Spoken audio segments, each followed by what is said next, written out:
जाओ, चले जाओ, ओ चले जाओ, चले जाओ, बेकार मत रुको, जाओ, चले जाओ भाई, तुम चले जाओ, बेकार अपनी माता तुम लेकर चले जाओ, बेकार यहाँ मत लाओ। ये कुर्बानी का बाजार है, ये कुर्बानी का बाजार है। यहाँ जो खरीदेगा वो काटने के लिए खरीदेगा, इसलिए तुम्हारी माता तुम काटने के लिए यहाँ, ये काटने की जगह है, यहाँ से खरीदेगा तो वो काटेगा, इसलिए तुम्हारी माता जहाँ तुम रखते हो वहाँ रखकर पूजा करो। बेकार इस मैदान में मत लाओ, इस मैदान में लाने जो हमारे यहाँ हमारा जो मुल्ला भाई खरीदेगा वो उसे कुर्बानी के लिए खरीदेगा।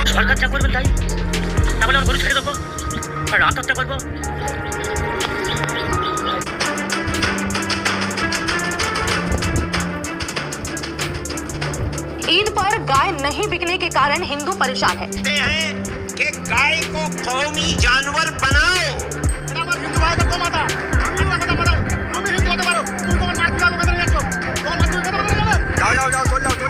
दोस्तों, वेस्ट बंगाल के बाद असम के मुसलमानों ने भी गाय की कुर्बानी को लेकर एक बड़ा ऐलान कर दिया, जिसकी वजह से वहां के हिंदू अब सरकार के खिलाफ गुस्से का इजहार कर रहे हैं। और दूसरी खबर यह है कि असम का जो सरहदी इलाका है जो अरुणाचल प्रदेश से लगा हुआ है, असम के सुनीतपुर में 2 मुसलमान युवाओं की मॉब लिंचिंग कर दी गई। भीड़ ने उन्हें इतना मारा कि इन दोनों की जान चली गई।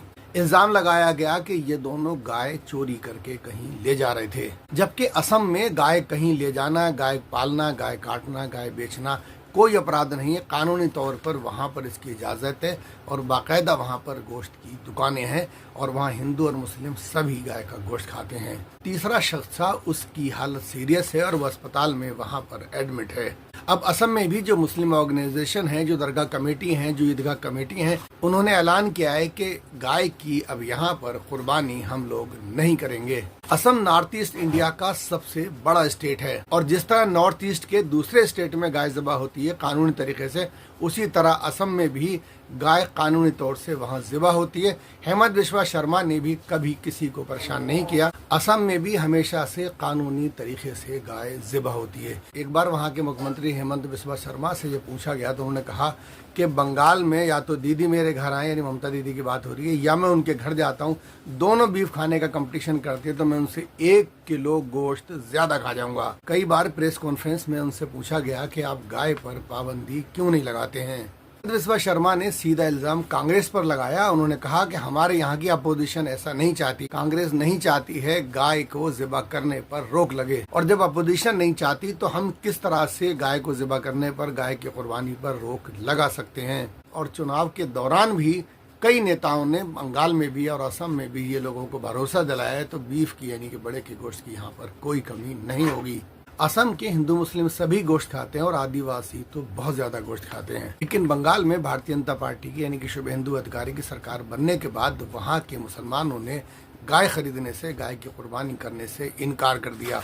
बंगाल और असम में बड़े पैमाने पर हिंदू भाई गाय को पालते हैं और बछड़ों को पालते हैं ताकि उन्हें ईद के दौरान बेचकर अच्छे पैसे कमाए जा सकें।